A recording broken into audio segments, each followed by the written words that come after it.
Hi folks, I'm Andre, and I'm the lead gameplay designer for League of Legends. We've recently just put out our pre-season patch for the year, and pre-seasons and mid-seasons are sort of the times where we can make bigger changes to the game, sort of improve things long-term, or address issues that are too disruptive to be dealt with during the year. The removal of Aegis Aura, for example. And recently we've been receiving a bunch of questions about how we feel this pre-season's gone, what's been good, what's missed. And I wanted to sort of share some thoughts with you, because that's a great question, about the lessons we've taken away from pre-season. This pre-season gave us some sort of valuable lessons around how we communicate stuff to players. Let's say a new champion, a good approach can often be to sort of start gradually, revealing information slowly, sort of teasing, here's a comic, here are some ability details, here's some backstory, here's finally them on the PBE. And that can be sort of a pretty fun journey for people that are interested and engaged with that concept. By contrast, for say broader gameplay changes, such as plants or masteries or whatever, we think it's much more important in retrospect to sort of give people all the context they need to understand how this thing works, what its impact will be, etc. right up front. And in retrospect with plants, we didn't do a great job of that. Our initial communication was pretty light on the details, talking more about the removal of smite buffs than plants themselves and how they work, what they're meant to do, etc., which left a number of people uncertain or pretty doubtful on them, understandably. So what we'd like to do in the future is find better ways to give people the full context, all the details, about some of our changes when we're doing things like plants or masteries or whatever. Maybe that means sort of videos of full playtest games, you can actually get a real feel for what these things are like in sort of realistic game setting. Or maybe that means we need to get stuff onto the PBE, really shortly after we've sort of been talking about it and revealing it initially. But doing things like that should lead to sort of, we think, much sort of clearer discussions and sort of do a better job on our part of giving you guys the context you need to understand what we're trying to do, at least. Another thing I wanted to talk about was the class updates and what we've learned from those, both in the Assassin update itself and looking back at some of the previous ones. Something the Assassin update really reinforced for us was the value of what we've been calling thematic resonance. Basically that the changes we're making to a champion's kit, it's really important that they reflect the theme and the personality of the character. That's something we've put a lot of focus on with new champions already, and this has sort of really driven home to us the value of keeping that sort of focus when we're updating existing characters, even in a small way. Things like the wall jumping on Talon, or the blade pickups on Katarina is both really well tied in with their theme, their personality, the sort of feel you get off them. Make those feel much more sort of natural and intuitive. In part because I think in some of the past ones, especially the older ones, we sort of sometimes missed that. Going for novelty or distinctiveness at the expense of things that felt right on the champion. Skarner's crystals probably being the strongest example of that, of something that does create distinctive gameplay, but doesn't really feel right for him or how he plays. Another thing the Assassin update really emphasized for us was the value of making high skill curves on champions really apparent to everybody in the game. Katarina, for example, has a much more sort of difficult mastery curve than she used to. There was already a moderate amount there.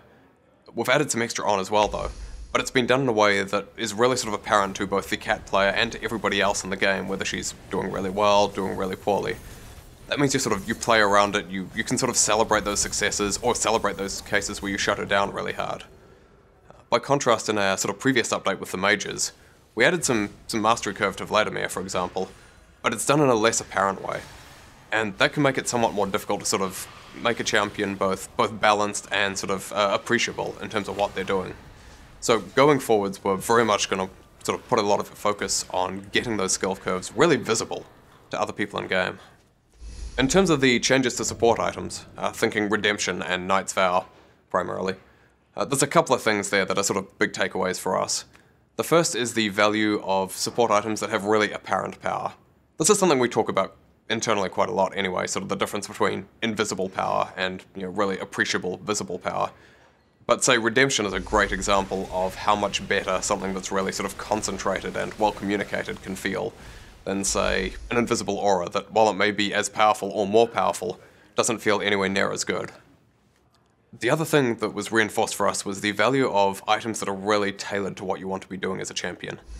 Knight's Vow is a good example of that. If you're buying that on somebody like Braum or Alistair, it lets you soak even more damage for your allies, and then lets them sort of help you out at the same time. Similarly, if you're playing Soraka and you want even more healing, Redemption can be a great way to sort of double down on that. Compared to items that are much more just sort of raw stat-based, harder to feel power, but also just sort of equally good on everybody, we sort of feel that much more tailored items give you a much, generally sort of better and more appreciated experience. So preseasons tend to be times when the game's balance gets a little bit out of whack for a while. There's a lot of stuff changing at once. And that was actually a bit harder than normal again this year, since we were introducing a new queue and doing some MMR resetting at the exact same time those gameplay changes were going out. So that meant that for a sort of a couple of week period there, it was a bit harder for us to get a sort of a good read on what was out of line and what we should be changing. Because of that, we're actually going to be doing a balance hotfix a week after patch 624 to try and catch some of those outstanding balance sort of problems. We'd originally planned for 624 to be the final balance patch of the year, but it looks like there's a few things that we should address that we won't have in that patch. Nidalee, for example, is probably underperforming pretty hard in the new jungle, so we want to take the opportunity to sort of patch that sort of stuff up, rather than just leaving it over the entire holiday period.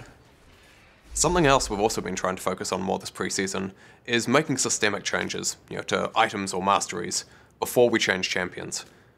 This time this means looking at things like Courage of the Colossus, which has been way too strong, or Fervor of Battle, too weak, Blade of the Ruined King, also too weak, and addressing those in a patch and then looking at individual champions that are also affected by them later. The goal there is to not, overly nerf a champion when the item was actually the problem, or, overbuff or fail to buff a champion enough, and we should have been addressing that sort of foundational stuff first. Finally, this preseason has also been a really good reminder to us of the value of getting people from outside of Riot in to playtest our content really regularly and consistently. In particular, sort of the right people who have, deep knowledge of the champions we're reworking, or a good understanding of the game, who can deliver that feedback in really, sort of constructive and useful ways. Skara on Katarina was a really great example of that. He's played a lot of Cat, he understands the game well, guy communicates really well too, and we got him in to play a couple of work-in-progress kits, which was really helpful, both as sort of a gut check on, hey, where are we going, and what sort of impacts do we think this sort of stuff will have. That's something we're going to be looking to do much more consistently next year. It's something we've done intermittently in the past, and I think would benefit an awful lot from sort of really focusing on more in the future. So those are the big things that have been on our minds in terms of sort of lessons from gameplay changes in this year's preseason. We're certainly not done in terms of follow-up work for it though. We've both got some more balanced stuff coming shortly, and then a bunch of sort of both balance and tuning sort of follow-up early next year. I hope this has been a sort of an interesting and helpful look at some of the stuff we've been thinking about, and thank you for watching.